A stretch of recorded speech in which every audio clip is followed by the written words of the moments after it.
예수님의 사역하는 곳에는 항상 보면 바리새인들이 따라다니는 걸 보죠. 유대인들이 그 예수님을 따라다닙니다. 근데 따라다니는 목적이 어디 있는가 하면 예수님의 하시는 일을 보고 예수를 믿고 따르는 게 아니라 어떻게 하면 예수님을 정죄하고 무너뜨릴까라고 하는 생각만 가지고 있는, 즉 대적하기 위하여 예수를 따르는 무리 중에 한 사람들이 바로 이 바리새인들이었습니다. 근데 때마침 예수께서 안식일이었는데 길을 걸어가는 중에 제자들이 이삭을 잘라서 먹었어요. 배가 고팠던 모양이죠. 그 모습을 바리새인들이 본 것이죠.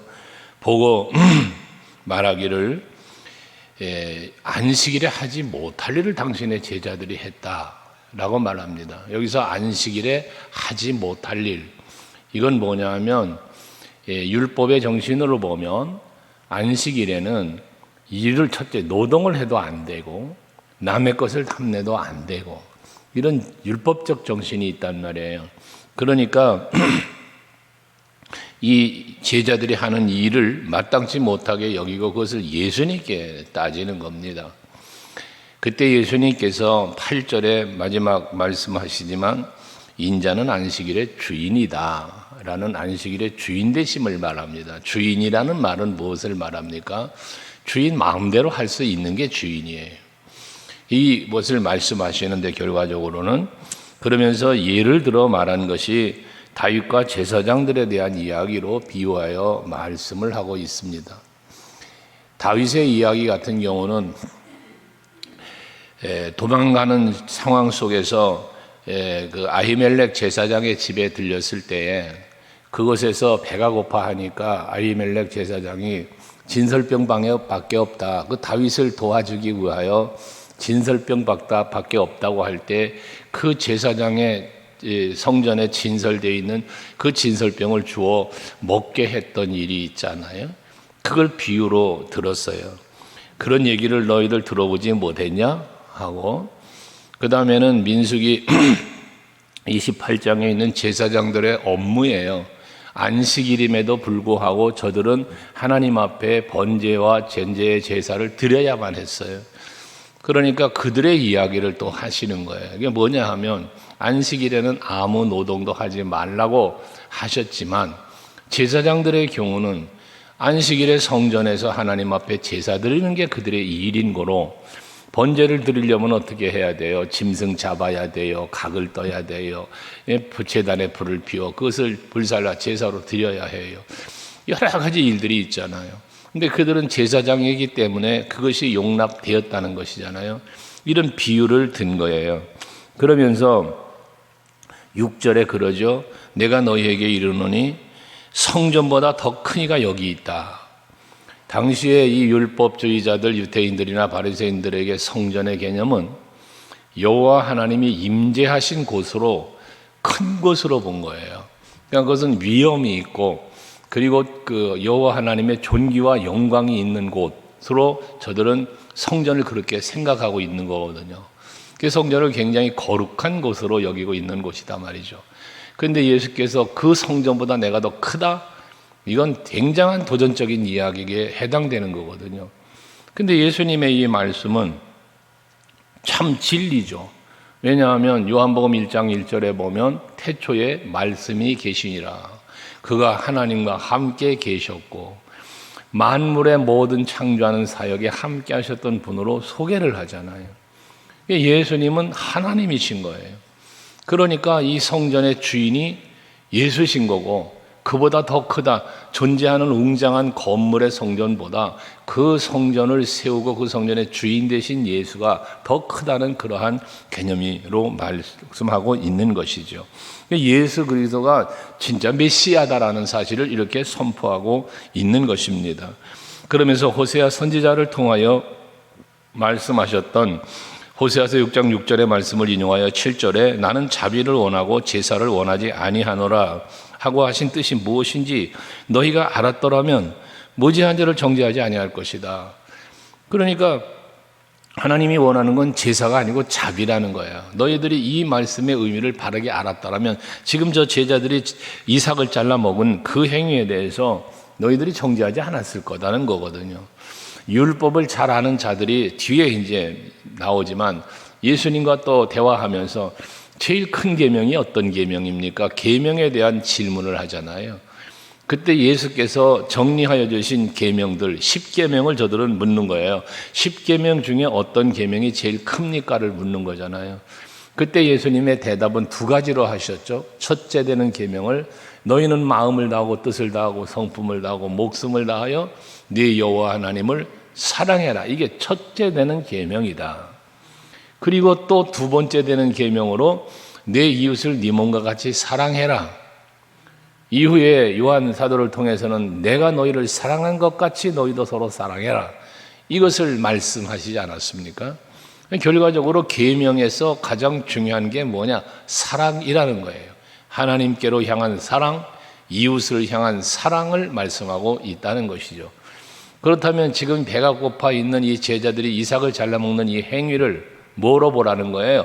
율법의 잣대로만 그 문자적 율법의 잣대가 아닌 사랑의 관점, 율법의 본질, 이 본질의 관점에서 너희들이 볼 수 있어야 할 것을 말씀하고 있다는 거죠. 우리가 바리새인처럼 신앙생활하면서 놓치는 게 많아요. 그것이 뭐냐 하면 사랑으로 바라보지를 못하고 판단한다는 거죠. 정죄를 한다는 것이죠. 바로 이런 부분들인 겁니다. 늘 말하지만 우리는 은혜 안에 세워진 택함을 받은 성도고 은혜 안에 세움을 입은 분들이잖아요. 우리가 하기 때문에 은혜를 볼 수 있어야 되는데 그 은혜를 보지 못한다는 거예요. 하나님의 자비를 보지 못한다는 것입니다. 율법과 안식일의 주인이시다라고 하는 이 말씀도 그래서 율법과 안식일을 만드신 분이 하나님이에요. 이 성전을 세우신 분이 하나님이에요. 그러니까 성전보다 큰 자다. 나는 안식일의 주인이다 라고 말씀을 하고 있다는 것입니다. 그러면서 뒤에 이어진 9절 이하의 21절까지의 말씀에는 손 마른 자를 놓고 또 바리새인들과 말씀을 하게 되는데 회당에 들어갔더니 손 마른 사람이 하나 있는 거예요. 그런데 이 손 마른 사람이 있는데 바리새인들이 예수님을 따라다니며 보았잖아요. 병든 자, 고통당하는 자를 다 병든 자 고쳐주시고 문제를 해결해 주시는 예수님을 보았단 말이에요. 그런데 이 안식일에 저 회당에 손 마른 자를 분명히 예수께서 저 고쳐줄 거야. 저 사람의 마음, 저 사람이 하는 일을 보면 반드시 이거 할 거야.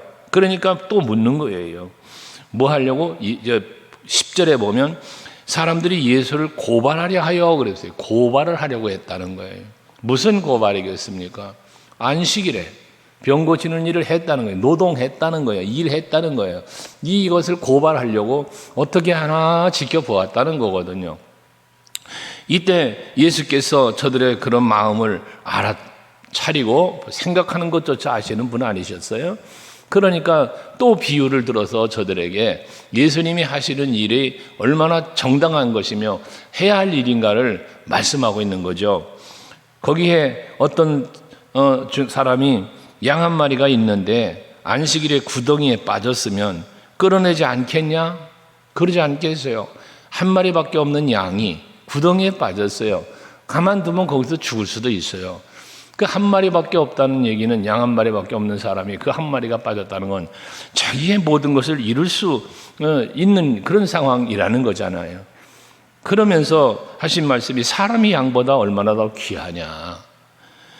그러므로 안식일에 선을 행하는 것이 옳으니라 하시면서 안식일이기 때문에 선을 행하여야 하는데 이 선한 일을 행하지 안식일이라는 이유 때문에 선을 행하지 않는 게 옳으냐 아니면 이 선을 행하는 게 옳으냐라는 반론을 이 바리새인들에게 모인 사람들에게 보여주시는 거죠. 말씀하시는 거죠. 그러니까 우리들이 신앙생활하면서 삶의 어떤 우선순위 내가 무엇을 어떻게 하는 것이 하나님의 기뻐하시는 일이며 우리가 그리스도인으로서 해야 할 일이 무엇인지에 대한 본질을 놓쳐버리고 이런 의식과 형식과 제도에 빠져 살아가는 경우들이 있더라는 거예요. 오늘날 교회론의 문제가 뭐냐면 제도화되어져 간다는 거예요. 교회가 제도화되어져 가다 보니까 주인이 그리스도가 되는 게 아니라 사람이 주인이 되어버리는 거예요. 그래서 마치 무슨 주식회사를 경영하듯 이런 시스템으로 교회들이 돌아간단 말이죠. 성도들은 주주들이에요. 거기에 장로님들은 이사들이에요. 운영진들인 거예요. 막 이런 식으로 교회가 돌아가는 거예요. 이게 잘못된 거예요. 교회의 주인은 철저하게 예수입니다. 성도는 그럼 뭐예요? 그 지체일 뿐이에요. 예수 없으면 아무것도 없는 거예요. 그렇다면 우리는 교회는 무슨 일을 해야 됩니까? 하나님이 기뻐하는 일을 해야 되는 거예요. 성전에서 무슨 일을 해야 돼요? 선한 일을 해야죠. 선을 선포하고 선을 가르치고 하나님이 기뻐하는 일을 해야 되는 거죠. 손마른 자가 있으면 당연히 불쌍하고 당연히 불편할 때니까 긍휼히 여기고 자비를 베풀어 그 손을 고쳐주는 일이 무엇이 잘못됐냐는 거예요. 예수님의 말씀이에요. 그러면서 이 사람에게 손을 내밀으라 하고 그 손을 고쳐주었어요. 바리새인들이 14절에 나아가서 어떻게 하여 예수를 죽일까 의논했답니다. 예수님은 선한 사람이에요. 선한 일을 하시는 분이고요. 그런데 바리새인들은 질투하고 그것을 그리고 대적하고 죽이려고 하는 무리들 아니었습니까? 누가복음 10장 이하의 말씀에 보면 그 길 가다가 도둑을 만난 강도를 만난 사람의 이야기를 예수님 비유로 하시죠. 거기 보면 한 사람이 여리고를 지나가다가 강도를 만났네요. 그런데 그 강도를 만나서 지금 물건 뺏기고 몸은 다쳐서 쓰러져 있는 사람을 보는 거예요. 근데 거기를 누가 지나갑니까? 세 사람이 지나갑니다. 제사장이 지나가고요. 레위 사람이 지나가고요. 마지막에 사마리아인이 지나가잖아요. 예수님의 비유의 이야기예요. 그런데 거기에 보면 어떻습니까? 제사장이 와서 그를 보고는 그냥 지나쳤어요. 자기도 어떻게 해를 당할까 봐 지나치는 거예요. 레위인도 마찬가지인 거예요. 그런데 사마리아인이 오더니 이 사람을 옆에 있는 여관으로 데리고 가서 숙소 쉴만한 곳으로 그 사람을 데리고 가서 거기서 살펴주고 그리고 여관 주인에게 돈을 넉넉히 주면서 잘 좀 보살펴 주시오. 왜 자기는 지나가던 사람, 뭔가 볼 일이 있어 가던 사람이니 내가 돌아오는 길에 치료비가 만약에 모자랐다면 더 드리리이다. 그러니 잘 좀 보살펴 주세요 하고 갔다는 거예요. 그러면서 예수님이 제자들에게 질문을 하죠. 이렇게 제사장과 레위 사람과 사마리아인이 있는데 이 강도를 만난 사람에게 누가 선한 이웃이냐? 누가 참된 이웃이냐라고 묻잖아요. 그때 제자들은 하나같이 대답하죠. 선한 사마리아인입니다. 사마리아인이 선한 이웃입니다. 라고 이야기하죠. 이 질문에 대하여, 이 질문과 답에 대하여 누구도 의심할 수 있겠습니까? 아무도 의심할 수 없는 일이고 반론을 제기할 수 있는 일이 아닙니다. 누가 선한 사람이냐? 아유, 제사장이죠. 아유, 그래도 레위 사람이죠. 라고 말하겠느냐는 거죠. 그 어려움을 당하고 있는 사람을 도와준 사람이 선한 사람이다. 선한 이웃이다라고 말할 수 있는 것이 정상인 거죠. 그때 예수님이 제자들에게 하신 말씀은 간단했잖아요. 너희도 가서 이렇게 해라. 너희도 가서 이렇게 해라. 그러니까 결과적인 것은 누가 선한 사람이고 누가 하나님의 기쁨이 되는 사람인가? 선을 베풀고 사랑을 베풀고 자비를 베푸는 것을 말한다 그 말이에요. 그런 것처럼 여기 손 마른 사람이 있는데 안식이라고 그거 안 고쳐주는 것보다 그 손이 불편하여 사는 사람을 자비를 베푸시고 은혜를 베풀어 치료해 주는 것이 마땅한 일 아니냐는 거죠. 바리새인들이 할 말이 없잖아요. 그러니까 어떻게 하면 죽일 것만 생각하고 있더라는 것입니다. 그러시면서 예수께서 거기서 이제 떠나가지고 가시면서 가는 곳마다 하시는 사역이니까 병든 자를 고쳐주셨다. 다 고쳐주셨답니다. 다 고쳐주셨답니다. 이게 예수님의 치유의 사역이라고 그랬잖아요. 언제나 예수님이 하신 사역은 세 가지 사역입니다. 가르치고 선포하고 그 다음에 치유하고 이 세 가지 사역이 예수님의 사역인데 그러한 사역을 통하여 하나님의 나라를 가르쳤고 선포했고 병든 자를 고쳐주시면서 그 육체의 질병뿐만 아니라 영적인 치유까지 더불어 행하시면서 공생애를 감당하셨던 예수님을 보게 되는 거예요. 그러면서 뭐 합니까? 병든 자를 고쳐주시면 다 고쳐주시면서 항상 하신 말씀 16절에 자기를 나타내지 말라 경고하셨으니 라고 말합니다. 지금 예수님이 병든 자를 다 고쳐주면서 눈먼 소경을 눈을 뜨게 하면서도 그랬잖아요. 그 나병 환자를 고쳐주면서도 다른 데 가서는 얘기하지 말라는 거예요. 이 경고하시는 거거든요. 왜 이와 같은 말씀을 할까요? 우리가 자칫 자신이 물론 수가성의 여인이에요. 이 사람들이 말하지 말라 해도 말하지 않습니까? 다 말하죠. 그런데 예수님이 경고하신 것은 무엇을 말씀하실까요? 예수님이 자랑되어지는 것이야 우리의 복음을 전하는 것과 동일하니까 관계없겠지만 간증이라고 하는 것은요. 여러분 간증 많이 들어보실 때가 있을 거예요. 간증을 그동안 많이 들어보셨을 텐데요.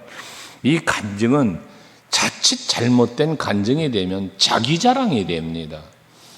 하나님이 하신 일, 예수께서 하신 일이 자랑돼야 되는데 간혹 간증을 가만히 듣다 보면 예수 자랑이 아니고 하나님의 하신 일을 자랑하는 게 아니라 자기를 드러내고 자기를 자랑하는 간증을 들을 때가 종종 있어요.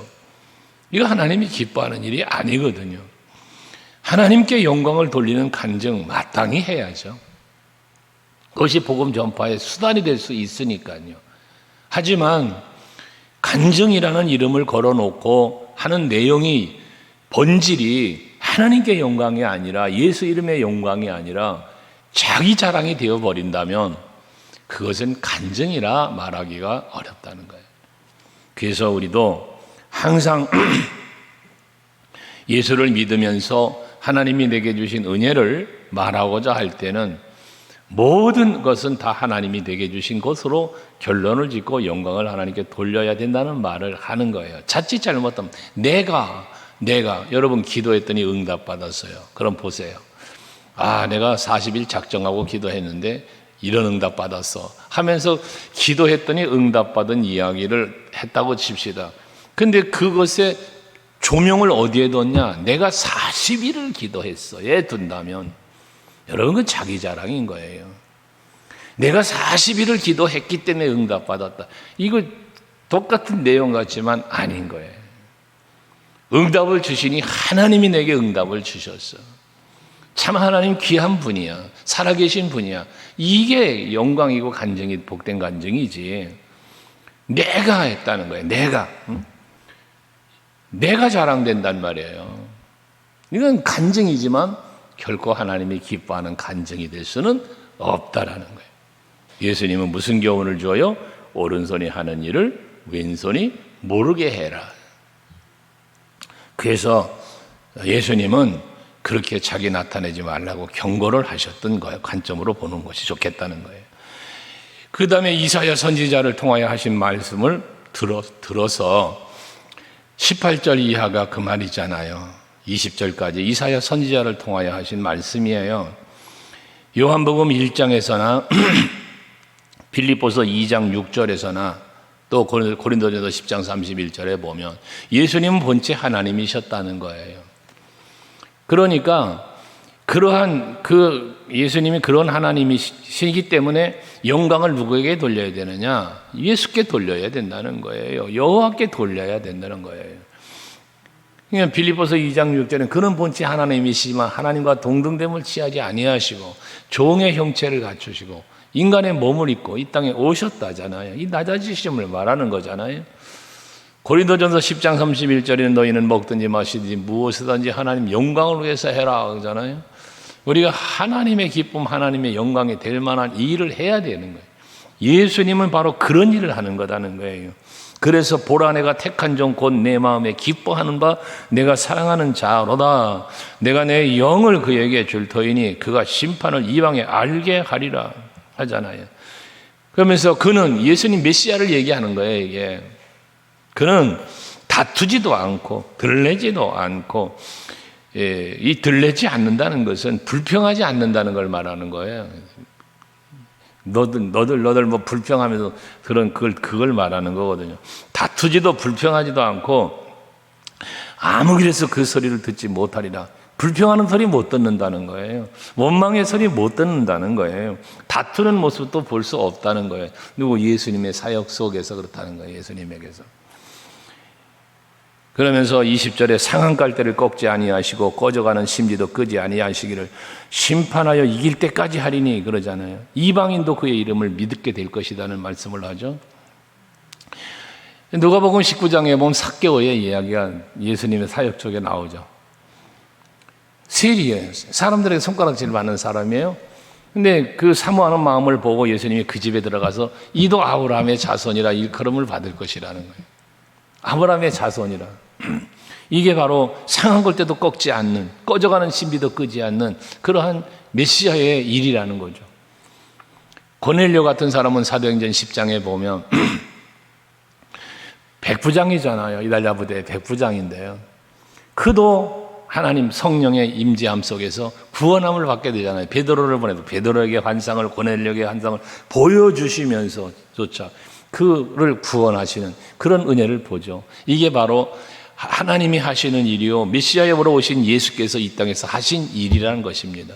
우리 이와 같은 것을 바르게 알지 못하는 바리새인들은 그를 시험하려고 하고 그를 또 뭐 죽이려고 하고 이랬던 모습을 보게 되는 거다 말입니다. 우리 오늘 우리 예배하는 성도 여러분들은 예수가 메시아임을 알고 예수가 나의 구원자임을 알기에 그의 자비, 그의 사랑을 우리는 인정해야 되고 그것을 의지해야 되고 또한 그 은혜, 그 사랑도 베풀면서 살 수 있는 우리 모두가 되어야 할 것입니다. 기도하겠습니다.